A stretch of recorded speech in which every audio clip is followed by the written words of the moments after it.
I think that she's also adopting from Morena and term from AMLO as well is the brazos no balazos.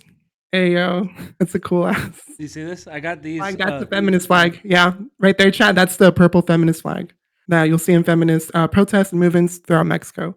By the way, we were covering our elections when we were with me, and there was a flag that was blue, and I couldn't tell what it was. So, if you guys know what that could be, a Mexican blue flag. Yeah, so check these out though. I got these. So when I went to Mexico City in March of 2022, I believe, I did a trip there, and there was a mass demonstration. Oh hell yeah! There was a mass demonstration against the femicide happening in Mexico City. And so we walked around it a bunch. I saw that they were posting on Instagram, and we got some some vibes, and we went to a bunch of these. We went to one of the rallies, and I bought these symbols of the movement, which I would be. Could you translate this for us? Somos las nietas de las brujas que no pudiste quemar. We are the granddaughters of the witches that you couldn't burn. So pretty much saying it's kind of like challenging the like the witch hunt thing, kind of like that. Yeah, it's pretty. No, I think it's fucking awesome. Raised. Yeah. So there's this one, and then on the other side, destruye patriarcado, patriarcado. Yeah, destroy the patriarchy. Yeah, so these are fucking sick. So I know Mexico has struggled with gendered violence for a long time, and it is beautiful to see a woman in office, and even more beautiful to see that it's a woman that is somewhat anti-imperialist, understands America's role in the region, right? Yeah, I would say she does understand the role overall. I do have some criticisms in terms. I could get into that if. No, I would love to hear it. Of course. But I'll go back to the feminist movements. That feminist movements in Mexico do pop off hard. So just to let you know, chat. But yeah, so I'm happy about that. And also another glass ceiling that she does break is her Jewish background. Is that not a lot of presidents in Mexico have that background? A lot of them are from Catholic Christian faith. So also I think that is pretty cool as well.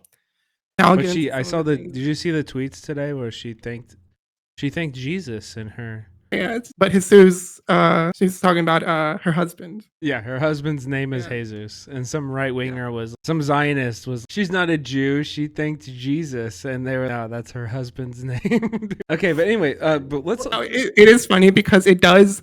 One of the things that I was talking about during my coverage of that is because Mexican politics are becoming more mainstream in the U.S. is a pattern that I see, and also because of U.S. Mexicans in the U.S. being able to vote, and also in other places around the world being able to vote. You're starting to see other reactions that you wouldn't otherwise see in previous elections, like hogs in the U.S. reacting to Mexican politics.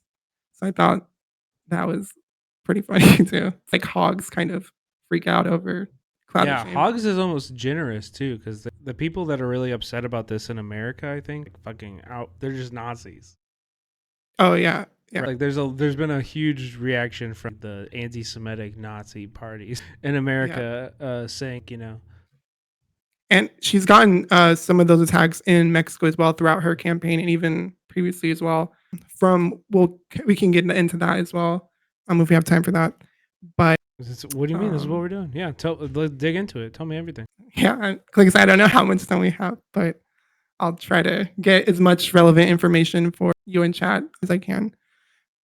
But yeah, that was one of the things is her Jewish background. Said the hogs were kind of going after that. Like I said, in Mexico, faces a lot of that as well from actually one of the candidates who ran under a political party in Mexico, the PRD, PRI, and PAN, which united all under Xochitl Galvez to sort of try to boost her against Claudia Sheinbaum. But even that wasn't enough to defeat Claudia Sheinbaum in these elections. So the way Mexican politics works, chat, with parties, there's multiple parties, not just two. Like in the U.S., I mean, there's more parties in the U.S., but I think in the U.S., two parties hold the majority of the power, right? The Democrats and the Republicans.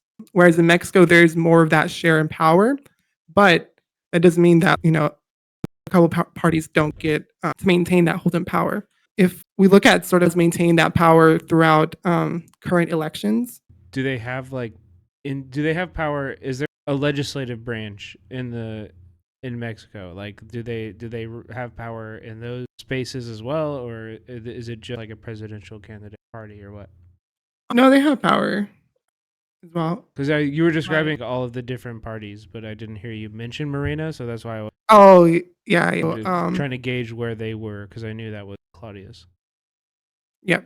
And so Claudia is with the, and sorry, I've been missing out on chat. I haven't been able to read because I'm kind of just describing this. Just ignore them. Okay. Sorry, chat. I have to ignore you for today. It happens. This is a part of doing it live, right? So Yeah, it's the feds. Sisa in chat was Yeah. saying Morena has a plurality in Senate and Chamber of Deputies, their Congress. So this party is kind of popping the fuck off, huh? Yep.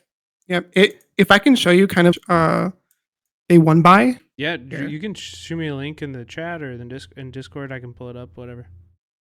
Yeah. Let me get this here. Sheinbaum's and Morena had won. You see pretty much all red. It was like it wasn't even close. I think Yeah. this conservatives would dream if it was actually Republican, but in the U.S., this is what they mean. The red wave. But here in Mexico, it was for Morena. It was fully red. The final joke.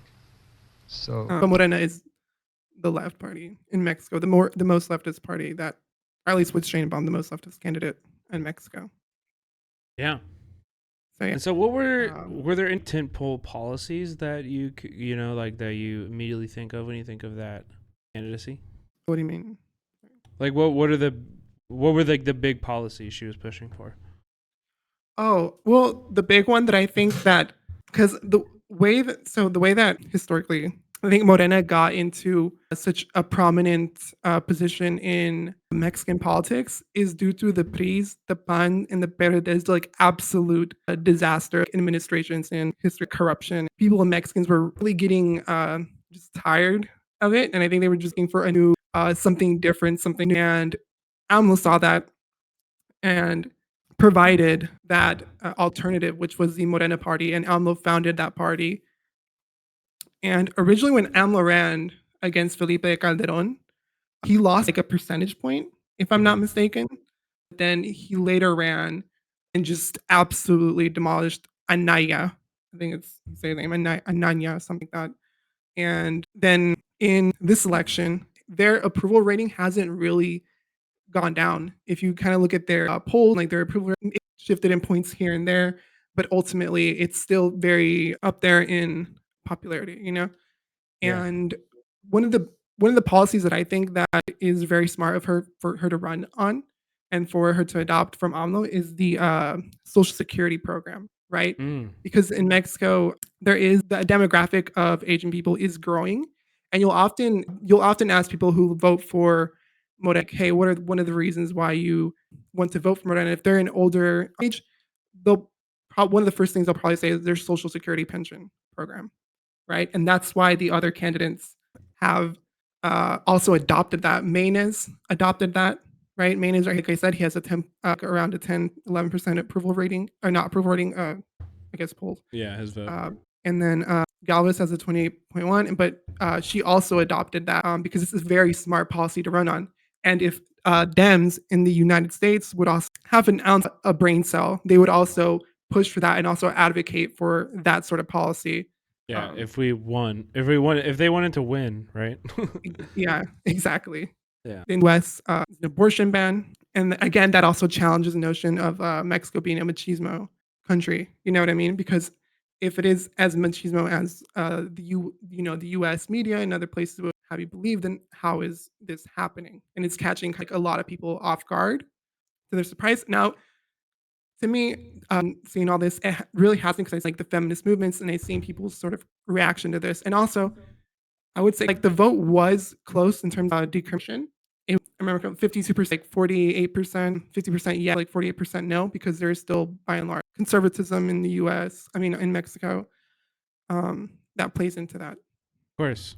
I mean, it's a very Catholic country as well, right? So Catholics are one of the biggest anti-abortion advocates, as a voting bloc, and the fact that that women inside of Mexico have been able to push for this and organize against that that inertia, if you will, is like very significant, I think. Yeah. No, yeah, seriously. And I lost my train of thought right there. But yeah. That's all good. Yeah, that is